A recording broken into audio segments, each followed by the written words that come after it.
Walang lutong gagawin ko. One sa akin, priority ko pagkain kasama ko. Pwede ko rin gawin puchero.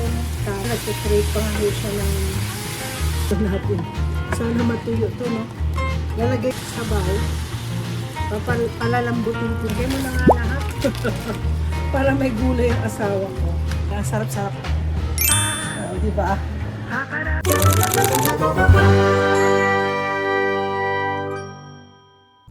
Hello, magandang gabi po. Ako po ay magluluto. Wala akong plano mag-food vlog. Kaya lang, sige, i-food vlog ko na. So kanina, siguro mauunang video yung pag-pick up ko ng mga patatas. So ito po yung mga patatas. Magluluto po ako ng dinner namin. Wala pa si Habi kasi kinuha niya siguro for sure yung mga prescription namin. So anyway, yung luluto ko ngayon is beef. Actually beef. So, alam mo mga puti, mahilig sa beef, no? So ngayon, ang pagluluto ko po dito ay, ang asawa ko kasi, he likes caldereta. And minsan napatikman ko siya ng pambota eh. So ngayon, or mechado. Yun lang po ang mga, ang caldereta kasi madami pong ingredients. So simple-simple lang po. Maliban sa patatas na ilalagay ko. Meron ako red bell and pepper, siguro sibuyas, at magano ko na kamatis. So chop po natin to. Dumating na kaya siya. So,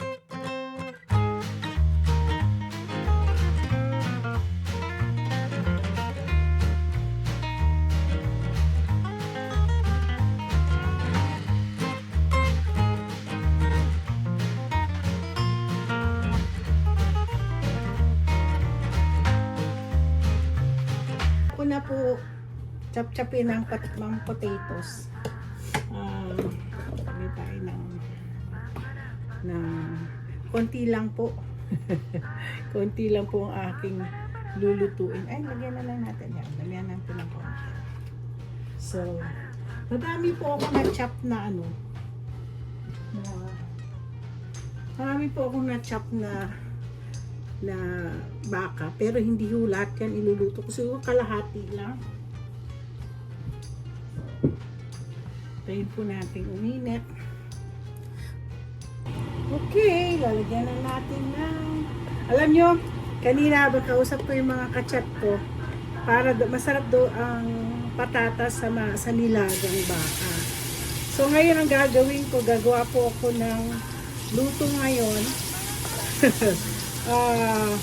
Luto para sa puti at luto para sa Pinoy, which is ako nilaga, pero ito gagawin kong parang ano po to, caldereta. Parang caldereta na yun, lalagyan lang ng tomato sauce, lagay yung patatas, simple lang to. At saka ito na rin po ang baon ng asawa ko ito na po ang kanyang baon sa trabaho. So hindi ko muna lagay lahat. Konti-konti lang. Kasi dalawang palang lutong gagawin ko. Para bukas baon namin ninap. Patayin na natin ito. Kamatis. So mabuti ho, lagi po ako naka-store ng mga tomato sauce sa pantry namin. So, it's not a problem. It's not a problem for me to cook anytime. Alam niyo, number one sa akin, priority ko pagkain asawa ko. Kasi piniprepare ko lunch niya, pati breakfast niya, bago siya pumunta sa trabaho bukas. So, medyo, kukuha muna ako ng tomato sauce. So, medyo, kalahati lang po lulutuin to sa karne. Natin. Oo nga, tama, maglilaga tayo. O pwede ko rin gawin puchero, Tama na po yan. Ito lang pa natin.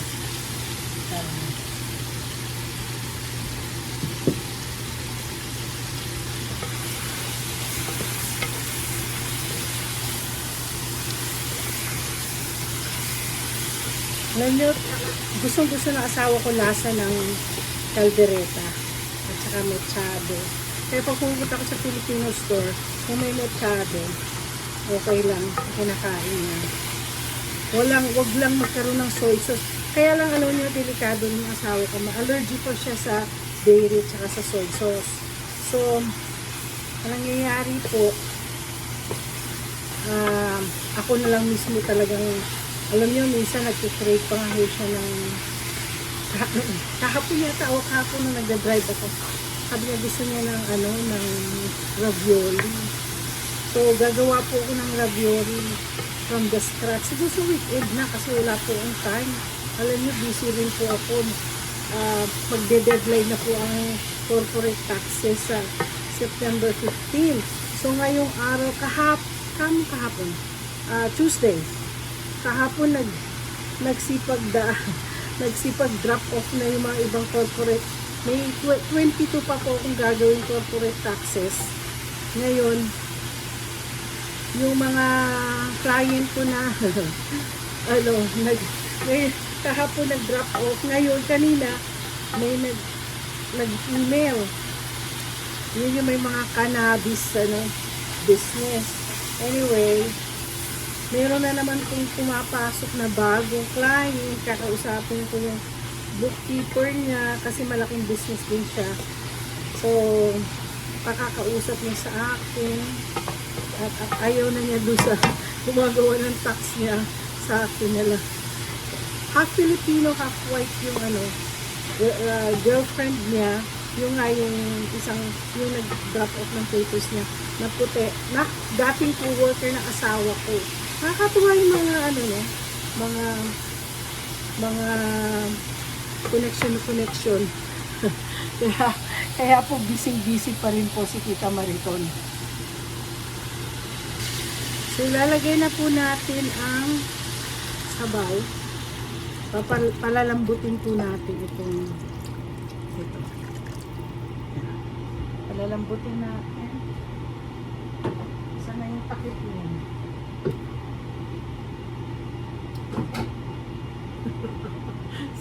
Sana yung takip nito.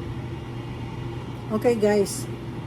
So, yung kalahati ng aking alam nyo, sira na rin po kasi hindi na po nag-work yung isang ko. Ito nag-work yung kailan maliliit. So ngayon, may plano po akong bumili ng bago. Pero titingnan ko muna kasi alam yung asawa ko, ayaw niya bili ng gamit na pwede pang gamitin. Kung mapagtiisan ko pa yung isang lutuan, then luluto. Natuto na rin po ako sa asawa ko maging practical lang. So ngayon, ito para sa Pinoy. Ilalaga ko po yung baka dito. Tapos meron naman po akong mga patatas at saka cabbage. Okay guys, hindi ko na po siya babalatan. Kasi pag ganito kaliit, huwag nyo na ho babalatan. At saka nilinis po namin talaga. Malinis na malinis po yung patatas. Yep. Yeah. Yan. So, nakakatuwa po, no? Marami pa po doon, kaya kukunin ko yung mga maliliit para doon sa nilagang kung kakasya ha. Di ba? Okay, lalagyan na po natin ng tomato sauce. Lakasan natin. Sana matuyo to, no? Lalagay ko na po yung yung malambot na po. Pero ang tagal. Mag-show time na.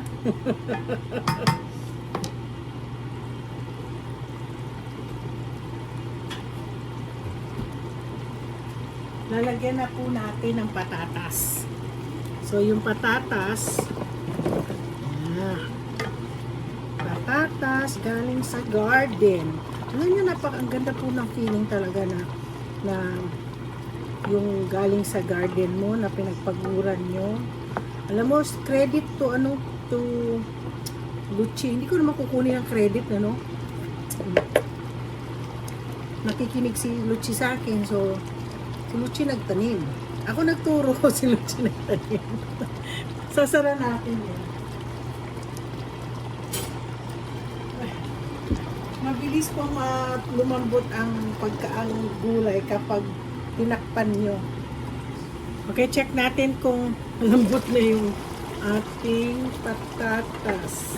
Ay, dumikit na po yung patatas. Sandali.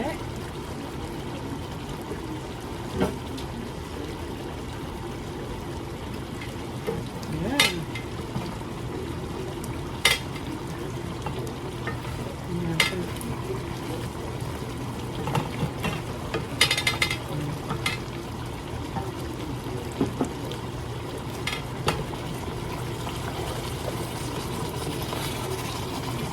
Ayan. Tingnan natin kung malambot na po siya. Hindi pa po malambot. Maglalagay po pa ako ng konting tubig. Kasi nagdidikit na po sa at saka slow fire po siya. Medyo matagal pa po itong ano. Pero alam niyo po, masarap po siya. Magugustuhan ng asawa ko to. Para na rin po siyang mechado. Oo. Ayan. Hindi pa ho siya. No? Ayoko kasi kalat. Check natin kung malambot na. Ang tagal mo maglambot yung ano. Ito na po. Lalagyan po natin, medyo malambot na po yung nakita ko nina. Tinikman ko na po yung ano. Ay, malambot na. Ayan. So, lalagyan ko po ng ay, lagay mo na nga lahat. Para may gulay ang asawa ko. Oh. Ay, lagyan po natin ng konting ano. Slow fire ko siya.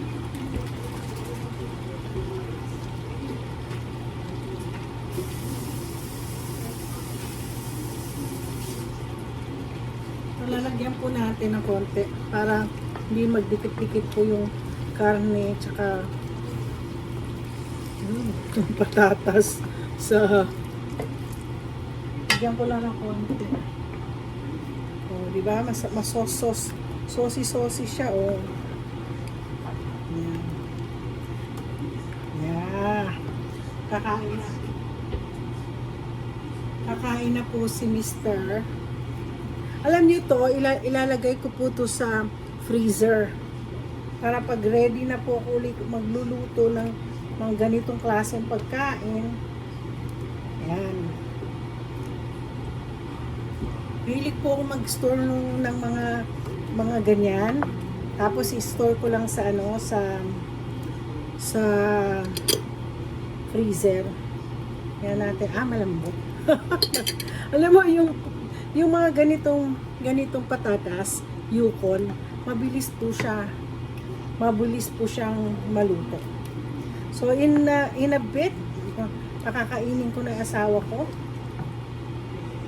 So guys, ito luto na. Ilalagay ko na ngayon kasi sabi sa inyo, iisa lang po ang aking stove. Kaya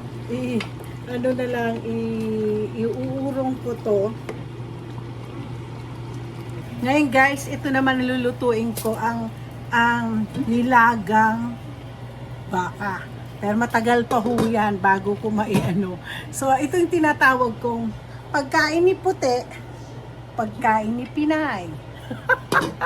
O gano'n lang talaga kami. Gaya no nakita nyo yung chicken inasal. Gusto niya burger. So, gumawa ako ng burger sa kanya. So, ganyan lang talaga pag may asawa po kayo, hindi na-appreciate yung ibang pagkain natin. So, magre-ready na po ako ng kakainin niya po. At least ito parang kaldereta din. O, tingnan niyo po. Ang ganda. Ang sarap-sarap po. O, di ba? Itong pagkain ni Mister. Kakain siya ako. Siguro kakain lang ako ng lumpia na lang. Kasi matagal pa ho ito, palalambutin ko ng palalambutin. Okay guys, ito naman ang magiging baon niya bukas. So, alam mo, shout out ko si Sister Emily. Kasi, siya po nag-suggest ng, actually, ito na lang talaga lahat. Tapos bigla nung sinabi niya, masarap yan sa yung nilagang baka. Oo nga. Ihahatiin ko na lang yung baka, yung ito kumukulo na po itong ayan po, na kumukulo na po siya, anyway, so dami kong hawak. Ito yung kanyang, so ito, tingnan po, kumukulo na. So papakuluan ko ng pakukuluan yan. So yan ang shout out kay kay Sister Emily for suggesting this one. At the same time